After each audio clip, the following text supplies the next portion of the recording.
Eu tenho uma mensagem do Senhor para os nossos corações. Não digo que seja só para o seu, é para o meu também, porque todos nós precisamos ser ministrados pela palavra do Senhor.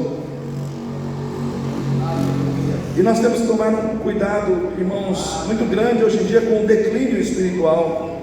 O que é declinar? Declinar é começar a cair, declinar é começar a se afastar, declinar é começar a sair da posição de estar firme, é começar a sair da posição de estar em pé diante do Senhor. Declínio significa retrocesso, declínio significa voltar para trás, ou simplesmente cair em relação à sua vida espiritual.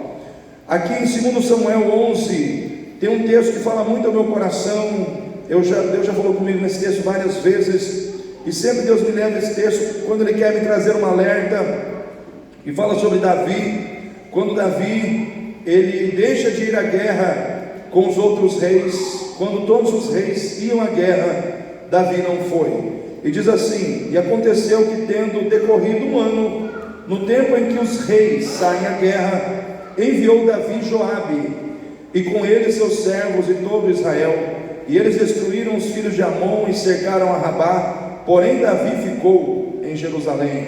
E aconteceu que numa tarde Davi se levantou do seu leito e andava passeando no terraço da casa real, e viu do terraço a uma mulher que estava se lavando, e era esta mulher muito formosa à vista.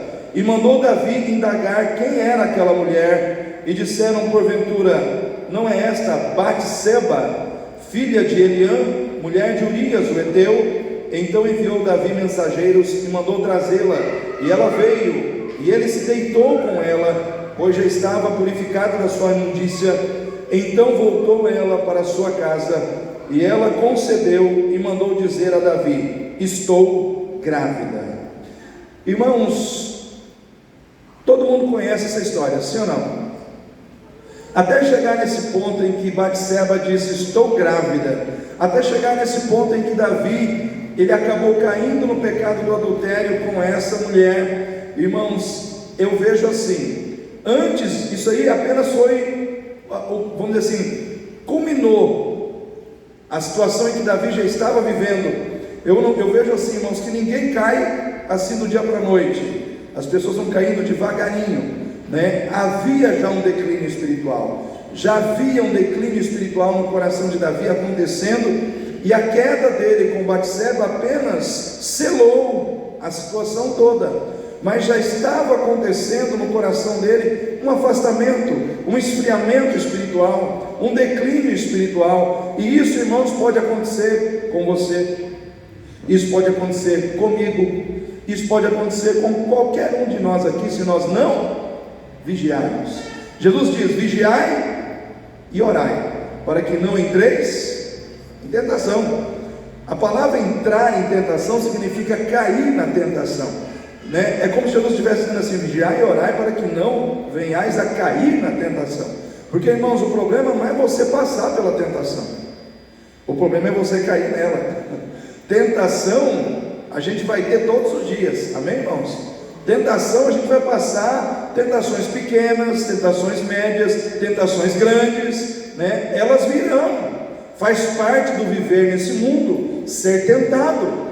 Faz parte de viver nesse mundo, irmãos, passar por tentações que o diabo colocará no teu caminho, né? Situações que ele vai colocar para que você possa cair, mas você pode se desviar, você pode não cair, amém, irmãos? Mas o problema é quando o declínio espiritual começa a acontecer na nossa vida. Porque imagina assim, irmão, se Davi tivesse firme, fervoroso, orando, cheio do Espírito Santo, ele não cairia, sim ou não, irmãos? Não cairia, né? Não, ele poderia ser tentado a cair, mas ele não cairia. Mas se ele caiu, é porque o coração dele já estava preparado para cair. Então, o que leva muitas vezes, irmãos, as pessoas a declinarem espiritualmente e lá na frente cair? A queda muitas vezes será a consagração do seu declínio espiritual. Primeiro, as pessoas acabam declinando espiritualmente porque relaxam, né? A palavra relaxar, né? Relaxar as rédeas, afrouxar as rédeas, porque relaxam espiritualmente, deixando para trás valores que eram marcantes no seu relacionamento com Deus, no começo da sua caminhada, no começo dos seus primeiros passos com o Senhor. Quem lembra aqui quando começou a caminhar com o Senhor? Você lembra de como você começou a caminhar com Deus? Você lembra do fervor espiritual? Você lembra do seu apego, né, à igreja, do seu apego à palavra, do seu apego, irmãos, a momentos de oração? Irmãos, eu lembro assim com muita alegria na minha vida como eu era apegado muito. No início da minha conversão, eu era apegado a determinadas situações. Não quer dizer que eu não sou hoje, mas irmãos, parece que o início sempre você começa assim, naquele fogo, né? Você começa assim, totalmente, com o coração totalmente entregue ali no altar de Deus, e nós não podemos perder isso na nossa vida. Davi, ele perdeu 3 coisas que eu e você não podemos perder. Fala para o seu irmão aí, não perca 3 coisas que o pastor vai falar agora. Primeiro, não perca a sua alegria de servir a Deus. Amém? A hora que você perdeu a sua alegria de servir a Deus, irmão, já é um sinal. Um sinal para você ficar de orelha em pé, com você mesmo. Não estou sentindo a alegria de servir a Deus, não estou sentindo a alegria de estar na igreja, não estou sentindo a alegria de estar na semana de oração, não estou sentindo alegria em nada daquilo que representa a obra de Deus. Você tem que ficar com a sua orelha em pé, porque, irmãos, Davi, ele sempre foi um homem que teve muita alegria em servir a Deus, sim ou não? Os irmãos lembram quando os irmãos dele estavam lá no campo de batalha? Ele estava doido para estar lá, ele queria estar lá, e na hora de lutar com o gigante, ele estava, irmãos, não tinha ninguém que segurava. Davi estava doido para enfrentar o gigante. Havia uma alegria no coração dele de poder servir a Deus, de poder lutar as guerras de Deus, de poder lutar pelo reino de Deus. Ele queria estar onde Deus queria que ele estivesse. Ele queria estar onde Deus queria que ele estivesse. Mas aqui, nesse momento aqui, ele já não queria estar onde Deus queria que ele estivesse, porque no ano em que os reis saem à guerra, os reis saem à guerra, né? Então ele tinha que ir porque ele era rei, mas ele não estava, o coração dele não estava mais feliz de poder servir ao Senhor. Ele começou a dar passos para trás, ele começou, irmãos, a não querer mais estar onde costumeiramente ele estava. Começa por aí, irmão. Quando você começa a perder o prazer de estar no lugar onde Deus quer te ver, e tem um lugar que Deus gosta muito de ver você, que é dentro da casa dele, né? Veio essa pandemia doida aí, né, e tirou muito crente da igreja, que não conseguiu voltar, colocou uma mentira na cabeça dos crentes, que eles poderiam servir a Deus em casa, pela televisão, pela internet, e muito crente acreditou nisso, se afastou da presença de Deus. Muitos crentes esfriaram, irmãos, na fé, e muitos já estavam frios mesmo, e aproveitaram isso como um pretexto, né? O crente já não estava firme, aí veio essa situação aí que ele desviou de vez, vamos dizer assim. Irmãos, nós temos que ter alegria em estar onde nós vamos estar na presença de Deus. Nós temos que ter alegria em estar em culto. Nós temos que ter alegria em estar, irmãos, em trabalhos onde a gente pode estar. Não estou dizendo que você tem que estar em lugares que de repente você não pode estar, porque você está trabalhando, você está fazendo alguma coisa, mas quando você pode, quando você tem a condição de estar, o seu coração tem alegria em estar. Isso é uma pergunta que você tem que responder para você, né? Quando você tem a opção de estar com Deus ou de não estar com Deus, aonde você está, né? Para onde o seu coração tem te levado? O que tem gerado mais prazer dentro de você? Por que eu falo do coração, irmãos? Porque o Senhor Jesus mesmo diz: aonde estiver o teu coração, ali vai estar o que, irmãos? O teu tesouro, o teu prazer, a tua alegria, né? Aí a gente vai lá no Salmo número 1: bem-aventurado o homem que não anda segundo o conselho dos ímpios, que não se detém no caminho dos pecadores, que não se assenta na roda dos escarnecedores. A parte que me chama a atenção é essa que vem agora. Antes tem o seu prazer. Aonde, irmãos? Na lei do Senhor. Tem o seu prazer na lei do Senhor. A lei do Senhor não é uma obrigação. A lei do Senhor não é uma coisa chata. Para o salmista do Salmo 1, a lei do Senhor é o seu prazer. Ele tem prazer na lei do Senhor, e nela ele medita de dia e de noite. Pois será como a árvore plantada junto ao ribeiro das águas, cujas folhas ficam verdes o ano todo, dá o seu fruto na estação própria, e tudo o que fizer prosperará. Em outras palavras, quando você tem prazer em Deus, você prospera. Quando você tem prazer nas coisas de Deus, Deus põe a mão e te dá prosperidade. Irmãos, eu tenho assim, eu reduzi essa situação de assistir televisão. Para mim assim, eu só estou assistindo em poucas situações, sabe? Poucas situações mesmo. E vamos dizer assim, quarta-feira foi um dia que eu assisti, fiquei triste porque meu time perdeu de 3-0, né? De vez em quando então eu assisto o jogo do meu time que perdeu, né? Às vezes eu assisto um pouco de jornal, quando eu quero me informar sobre o que está acontecendo. Você tem que estar informado, né?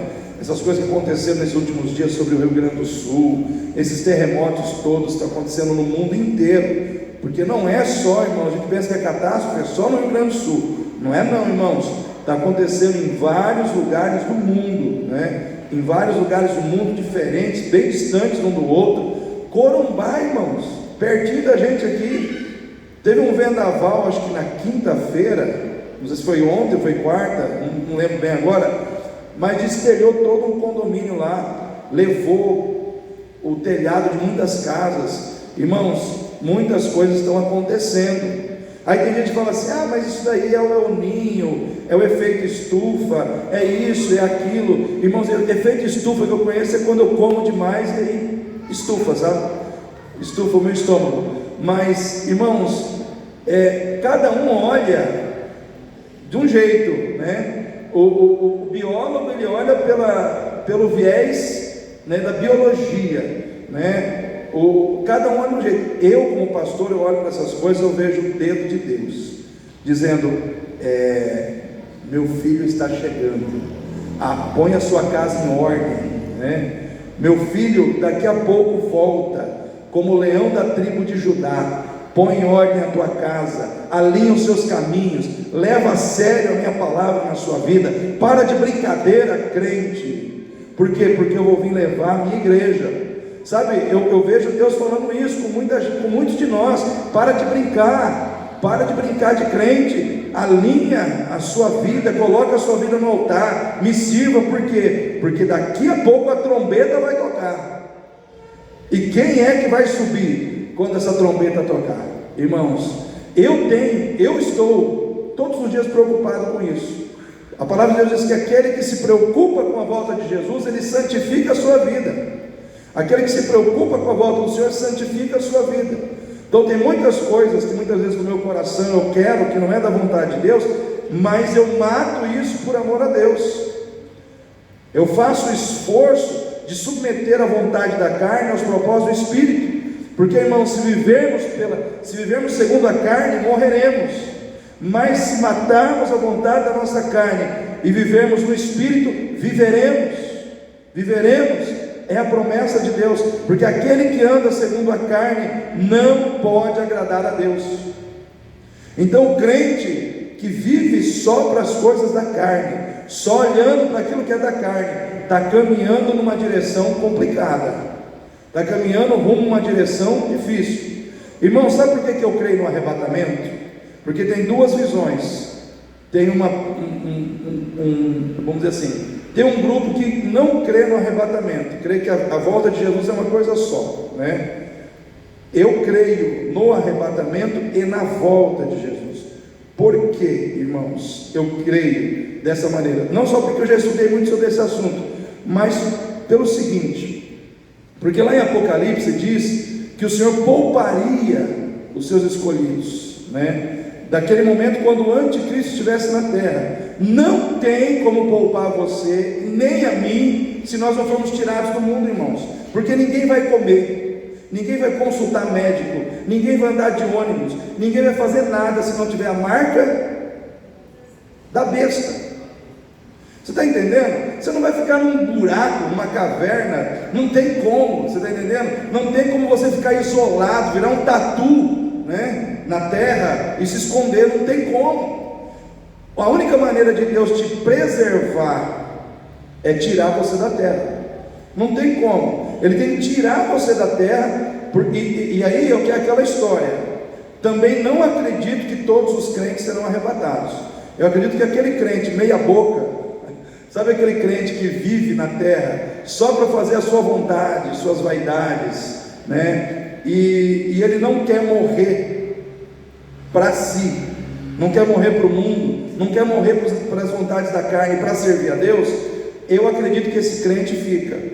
Eu acredito que esse crente vai passar pela grande tribulação, vai passar pela presença do anticristo na terra. Aí o que acontece? Ele vai ter uma maravilhosa oportunidade, irmão, de morrer, né, à vista. Ele não quis morrer à prestação, ele vai ter que morrer à vista, de uma vez só, né? Ou nega Jesus ou põe a marca.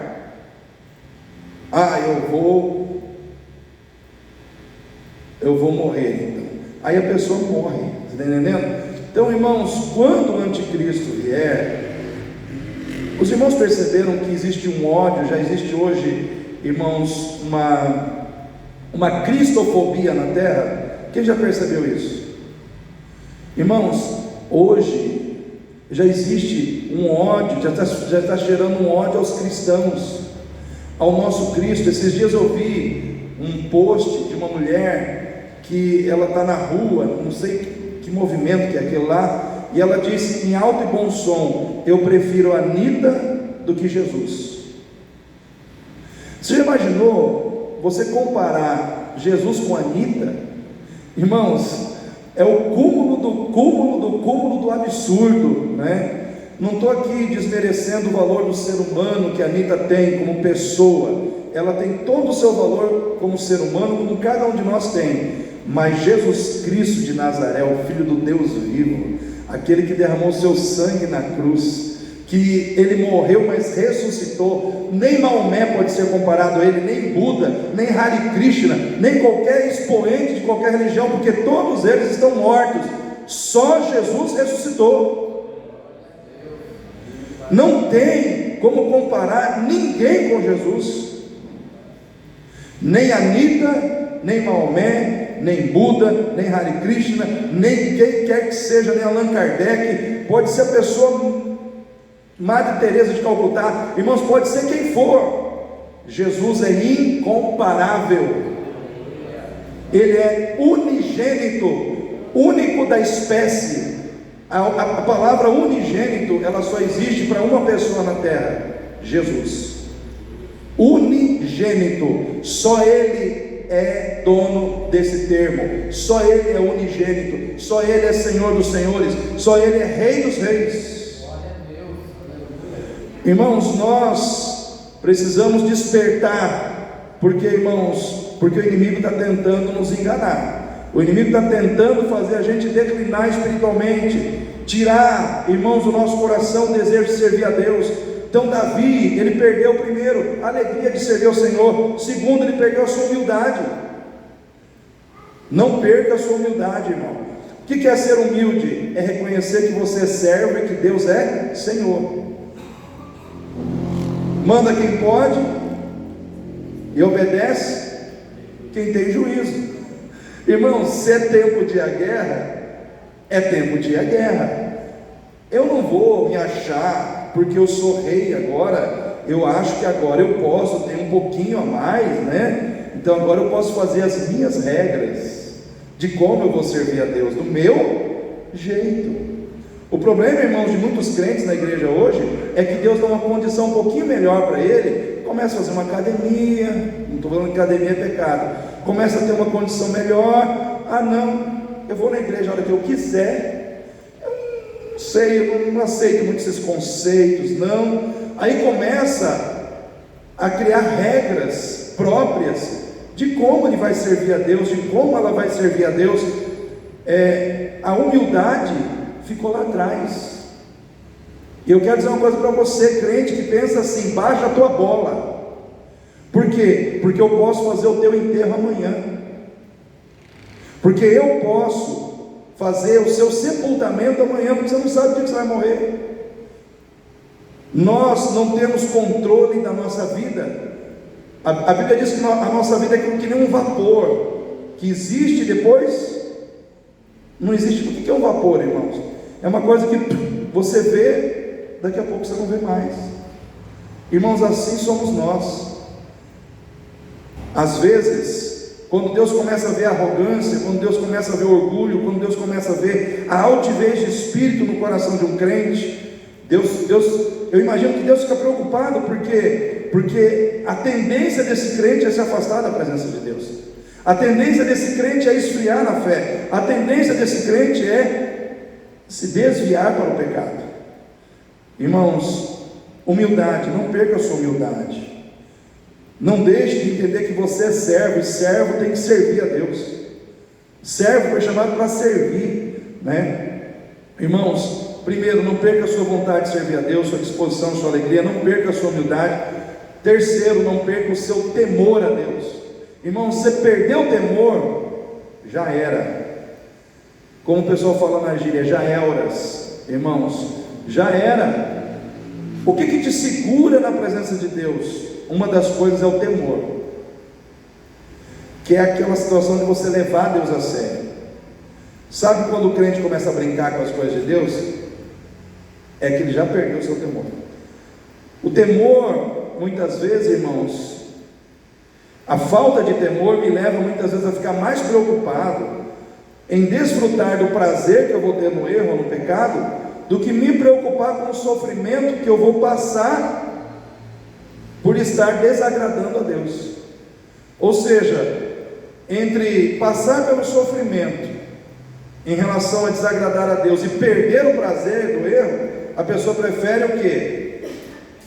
Passar pelo sofrimento, mas não quer perder o prazer que vem do erro. E nós precisamos, irmãos, resgatar no nosso coração o nosso temor ao Senhor.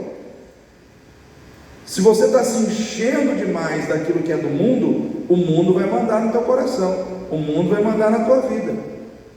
Eu não sei quantos viram um post, é muito comum, tá aí, toda hora está nos WhatsApp da vida, nos Instagrams da vida, está assim lá: o diabo criou uma arma mais poderosa que a bomba atômica.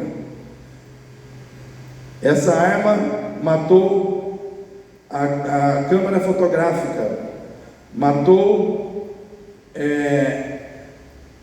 o computador, matou a televisão, matou os jogos eletrônicos, enfim, está matando muitos casamentos, está matando muitos relacionamentos, e você não vigiar, vai matar a sua alma. Chama-se celular.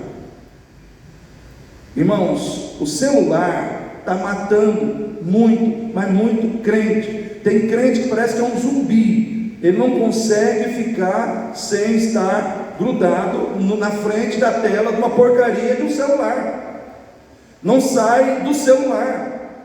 Irmãos, já tive problema de casais em que a mulher não dava atenção para o marido por causa de celular. Não posso falar quem, em que circunstâncias, porque senão vira fofoca, mas o marido falou: pastor, minha mulher não larga do celular, eu estou querendo largar dela. Por quê? Porque eu não casei com a mulher para ficar com o celular. É complicado essa situação, irmãos. É um problema da modernidade, mas que está matando relacionamento, casamento, afetividade dentro do lar. Tem família que senta numa mesa, cada um com o celular na mão. Às vezes um está num cômodo da casa, outro está na outra, se comandando no WhatsApp, né? Mas não conversa. Irmãos, tudo que foi colocado na nossa mão deve ser usado com sabedoria. Lá atrás falaram que a televisão era do diabo, sim ou não? A minha não é, porque eu paguei, né? Irmãos, nada é do diabo. Seu celular não é do diabo, sua televisão não é do diabo, mas muitas vezes a gente pega e dá para ele. Por quê? Porque a gente não sabe usar. A gente não sabe usar as coisas que são colocadas na nossa mão, e aí a gente arrebenta com a nossa casa, arrebenta com o nosso casamento, arrebenta com a nossa vida espiritual. Eu não quero saber de igreja, mas aí não sai do celular. Os irmãos conseguem entender essa situação? A pessoa não quer saber de culto, não quer saber de igreja, não quer saber de palavra, mas pergunta se a pessoa fica 5 minutos fora do celular. Não fica, irmãos. Por quê? Porque o celular agarrou o coração dessas pessoas. E nós que estamos aqui temos que entender quem tem que mandar na nossa vida, irmãos.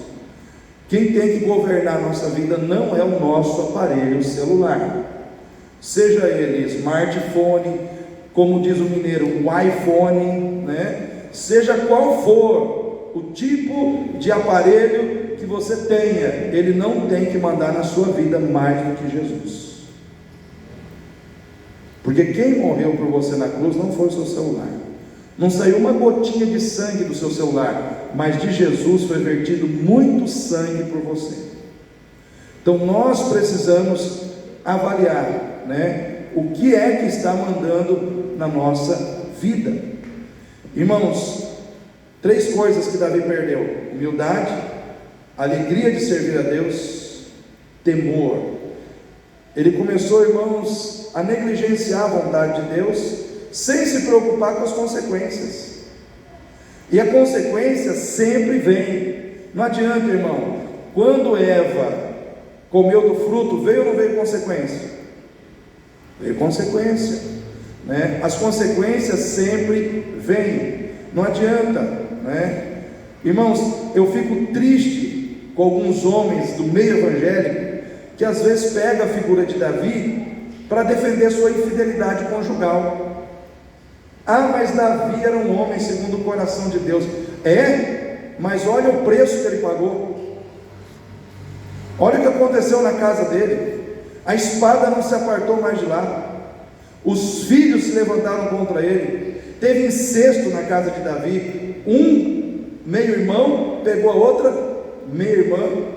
Tudo consequência do seu pecado. Porque, irmãos, pecado tem consequência. E Deus, Ele não tira, irmãos, a consequência do pecado. A consequência você tem que arcar com ela, né? Não tem jeito. Irmãos, e outra coisa, era um contexto totalmente diferente, né? Nós estamos vendo um contexto cristão, onde nós temos o entendimento que o ideal de Deus para as nossas vidas é um homem para uma mulher, amém? Contexto de Israel da época, Davi era rei, né? Era um contexto lá daquela terra que não se encaixa com o nosso contexto de vida. Aí eu querer usar um subterfúgio, né, para simplesmente defender o meu pecado, Deus não aceita essas coisas não, irmãos. Eu vejo que tem muita gente brincando com Deus, achando que Deus é alguém que a gente manipula, é alguém que a gente, sabe, faz ele refém das nossas vontades. Deus não é refém da vontade de ninguém. Deus é Deus, e Ele vai tratar com cada um na medida daquilo que precisa ser tratado. O problema hoje é que se afrouxou as rédeas, irmãos. Todo mundo quer viver uma teologia própria, todo mundo quer servir a Deus do seu jeito, mas ninguém quer servir a Deus do jeito que Deus deve ser servido. Aí hoje nós temos um monte de evangélicos dando mau testemunho lá fora, né? Na área da música, principalmente na área da música, né? Então a gente vê hoje como que o diabo está trabalhando forte no coração dos crentes para levar o que? Um declínio espiritual. Por isso que o tema da mensagem é cuidado com o declínio espiritual. Se você não é aquele crente fervoroso que você já foi, se você não é aquela crente dedicada que você já foi, cuidado, porque você pode estar se enveredando num caminho que pode te levar para longe da presença de Deus. Hoje a mensagem de Deus para a igreja é: igreja, eu estou voltando. põe em casa, põe em ordem a tua casa. Irmãos, com tanta catástrofe acontecendo aí, com tantos sinais acontecendo no mundo inteiro, irmãos, será que as pessoas não têm noção, não têm consciência de que é hora de se aproximar mais de Deus, se achegar mais a Deus, de ajustar as coisas com o Senhor? Irmãos, nós precisamos entender que o declínio espiritual que pegou Davi, levou ele a uma queda e fez ele ter uma consequência trágica dentro da sua casa, isso pode, se a gente não vigiar, pode acontecer na vida da gente, né? Só que as consequências para quem está debaixo da graça é pior. Por quê? Porque Jesus subiu o nível, né? Ah, mas nós estamos debaixo da graça. Não, irmão, o nível é mais elevado. Se em teu coração cobiçares a mulher do próximo, o que já aconteceu, irmãos? Já foi. No Velho Testamento não. No Velho Testamento você tinha que fazer o ato para ser. Agora não. A lei de Deus está interiorizada em nós, está interiorizada em nossos corações. Então é muito mais grave, né? E é muito mais fácil você pecar do que foi lá atrás, entende? Então nós precisamos ter cuidado. Por quê? Porque senão a gente se desvia sem perceber. Tem crente desviado e não percebeu que está desviado. Tem crente fora da presença de Deus e não percebeu ainda, né? Aí o que acontece? O que vai despertar essa pessoa? Ou uma tragédia, um problema, ou uma queda. Nossa, eu estava longe e não vi. Então está na hora de ver, irmãos. Está na hora de ver, né? Segundo erro, não terceirize situações espirituais da sua vida para outros fazerem o que você precisa fazer. Amém? Davi mandou Joabe no lugar dele, né? Joabe vai lá, luta as minhas batalhas e ganha as minhas vitórias. Irmãos, na vida cristã nós não podemos terceirizar a nossa vida espiritual. Se a gente quer encher a nossa lamparina de azeite, eu não posso pedir para o Carlinho ir no meu lugar. Carlinho, é o seguinte, eu preciso encher minha vida de azeite, vai lá e ora por mim. Vai funcionar, irmãos? É que nem aquela história, eu quero criar músculos, quero ficar sarado.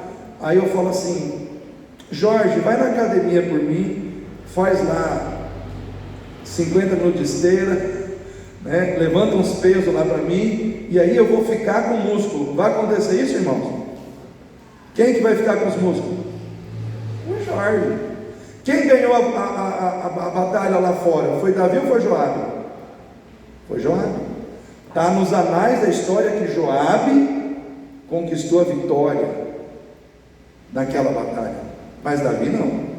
Enquanto Joabe estava vencendo, Davi estava perdendo dentro da sua própria casa, perdendo a batalha espiritual dentro da sua própria casa. Tem muito crente perdendo batalha espiritual dentro da sua própria casa, porque dentro da sua própria casa, ao invés de alimentar o espírito, está alimentando a carne, está alimentando as coisas que vão levar essa pessoa à queda, e não ela ficar firme na presença de Deus. Não terceirize, né? Tem muito marido que manda a esposa para a igreja, vai lá, ora por nós lá. Ok, ela vai orar. E aí? Ela vai se encher, vai estar cheia de Deus. E o marido? Não funciona assim, irmãos. A gente tem que entender que tem coisas que nós precisamos fazer. Era o ano dos reis ir à guerra, não dos generais irem à guerra. Quem tem que estar na guerra aqui é você, né? Pela sua vida, pela sua casa, pelo seu crescimento espiritual. Existe uma guerra contra o diabo para que você não cresça. Existe uma guerra contra o diabo para que você não amadureça. Existe uma guerra contra o diabo para que você não fique firme na fé. Aquele texto que está lá em, não sei se é 1 Coríntios 15, 58, sede firmes e constantes, e sempre abundantes na obra do Senhor, sabendo que o vosso trabalho não é vão no Senhor. Sede firmes e constantes na obra do Senhor, irmão. Que obra que você está? Que obra que você está sendo firme? Em que obra que seus pés estão caminhando? Em que obra que as suas mãos estão trabalhando? Em que obra que os seus olhos estão postos? É na obra do Senhor? Irmãos, nós precisamos entender que a palavra de Deus, ela se cumpre na nossa vida, e nós precisamos, irmãos, colocar o nosso coração diante do Senhor. Ninguém que está aqui nessa noite está aqui para se desviar para o pecado. Quem está aqui para ser levantado por Deus para uma vida de vitória, para uma vida de intimidade com o Senhor, para ficar firme quando Jesus voltar. Irmãos, quem está aqui para ser trabalhado pela palavra. E a palavra de Deus, ela não vem para massagear o teu ego. A palavra de Deus, ela vem para confrontar o teu espírito. Irmãos, quando Jesus, ele falava com os religiosos, e ele confrontava os religiosos, parece que Jesus não era amoroso. Engano, irmãos. Jesus estava despertando aqueles homens para uma realidade que eles não estavam vendo. A hipocrisia, Jesus falava, a hipocrisia, isso vai te matar, né? Ou seja, Jesus estava despertando o coração deles para uma realidade que estava matando espiritualmente as suas vidas. Hoje, se a gente ficar só ouvindo palavra de consolo, só palavra de bênção, existe uma grande possibilidade de nós nos acomodarmos no pecado. Sim ou não, irmãos? Sim ou não, igreja? Só palavra de bênção, só palavra de carro novo, só palavra de que você vai receber. Existe uma grande possibilidade de você se acomodar no pecado. Existe uma grande possibilidade de você se desviar da presença de Deus. Por quê? Porque, irmãos, a igreja hoje não está precisando tanto assim de bênção. A igreja está precisando de intimidade com Deus. Amém? Está precisando de intimidade com o Pai. Quem vai subir não é quem tem muitas bênçãos, é quem tem intimidade com o Senhor da bênção. Deus não se impressiona com as suas bênçãos, Deus se impressiona com as suas renúncias. Amém, igreja? Deus não se impressiona com as bênçãos que você conquistou, porque é Ele que te deu. Deus se impressiona com as renúncias que você tem feito por amor a Ele, porque a renúncia é tua. A renúncia é algo que parte do teu coração para agradar a Deus. Aí sim Deus vê valor.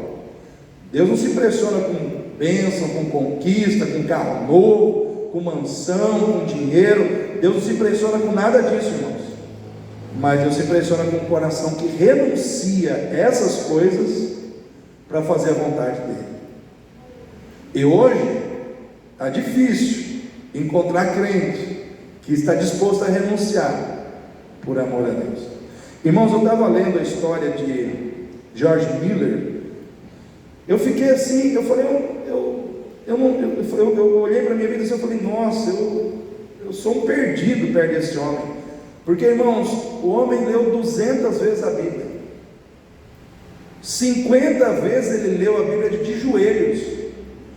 Sabe o que é você se ajoelhar e ler a Bíblia de joelhos 50 vezes? Ele fez isso. Irmãos, ele trabalhou 53 anos no ministério sem receber salário. Ele não aceitou salário, só que nunca lhe faltou nada, porque ele orava para que Deus movesse no coração das pessoas, para que nunca lhe faltasse nada.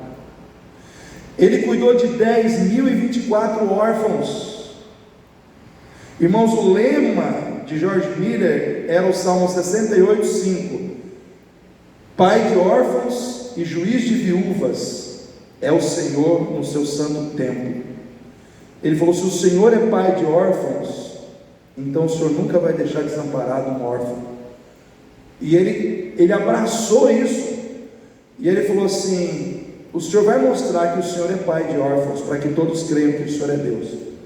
E eu não vou pedir recursos ao governo, a empresários, a ninguém. Eu vou pedir só para o Senhor. E o Senhor nunca deixou faltar. Houve casos que a mesa gigante estava posta para tomar café da manhã e não tinha café da manhã. Quebrava um caminhão de leite bem na frente do orfanato. Aí o cara falava assim: ó, quebrou o caminhão, o leite vai perder, vocês aceitam leite? Irmãos, coisas assim era cotidiano acontecer. Agradecia a janta que não tinha.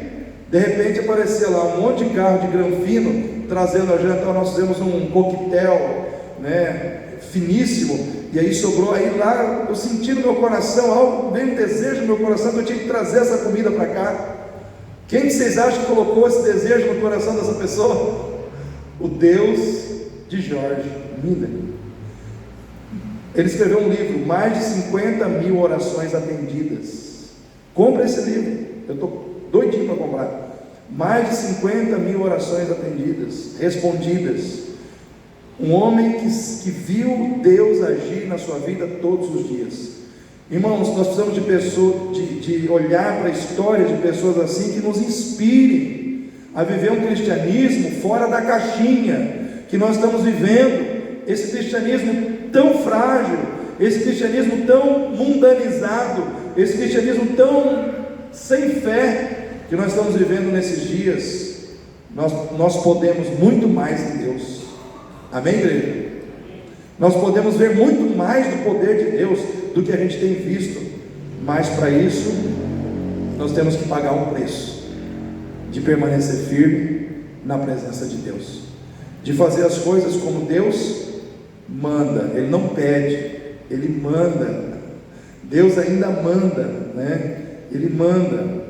Irmãos, Deus é Deus e nós somos seus servos. Quem recebe essa palavra aí? Levanta, fica em pé. Vem aqui para frente para a gente orar. Eu quero orar por você, porque Deus é poderoso para te curar, Deus é poderoso para te abençoar, Deus é poderoso para fazer na sua vida muito mais, abundantemente, além daquilo que você quer, além daquilo que você espera. Deus é poderoso. E eu louvo a Deus pelas pessoas que estão aqui hoje. Nós temos um bom número de pessoas, para a honra e glória do Senhor. Louvado e engrandecido seja o nome de Jesus. Mas vem aqui para frente, querido. Vem sem medo de ser feliz. Vem não para buscar o pastor Gaudilei, mas vem para buscar Jesus, para buscar o Deus vivo, para buscar a ação do Espírito Santo na sua vida. Aleluia, porque Ele se faz presente neste lugar. Alamassui andaramachai. Deus de glória, em nome de Jesus, aqui está a diva na tua presença, em nome de Jesus, Pai. Ó Deus, toma ela nas tuas mãos. Ó Deus, fortalece a sua fé, o seu ânimo, a sua coragem, o seu entusiasmo. Ó Deus, renova o seu coração nesta noite, em nome de Jesus Cristo de Nazaré. Quebra as cadeias, quebra os embaraços, ó Deus, que o inimigo muitas vezes tem trazido sobre a vida dela, em nome de Jesus, Pai. Que a tua unção vá fluindo, meu Pai, sobre a vida dela nesta noite, que o teu poder vá tocando, Senhor meu Pai, a vida dela nesta noite, que ela receba das tuas mãos aquilo que o Senhor tem para ela a nível de bênção, de vitória, de cura, de restauração em Cristo Jesus, Pai. Em nome de Jesus, Pai, eu coloco a vida dela nas mãos do Senhor, ó Deus, e peço que o Senhor, ó Deus, determine na vida dela a bênção segundo a sua necessidade, seja de cura, seja de restauração, seja de renovo, Senhor. Mas o que o Senhor tem para fazer, faça, para que o teu nome seja glorificado nesta vida, meu Pai, pois eu coloco esta vida nas tuas mãos, em nome do Senhor Jesus. Amém, aleluia. Pai, em nome do Senhor Jesus, que ela receba a tua unção, Pai, que esta unção vá entrando, meu Pai, na sua vida agora, que esta unção vá descendo do alto da sua cabeça até a planta dos seus pés, que ela vá recebendo o toque do Espírito Santo, e que esta unção vá descendo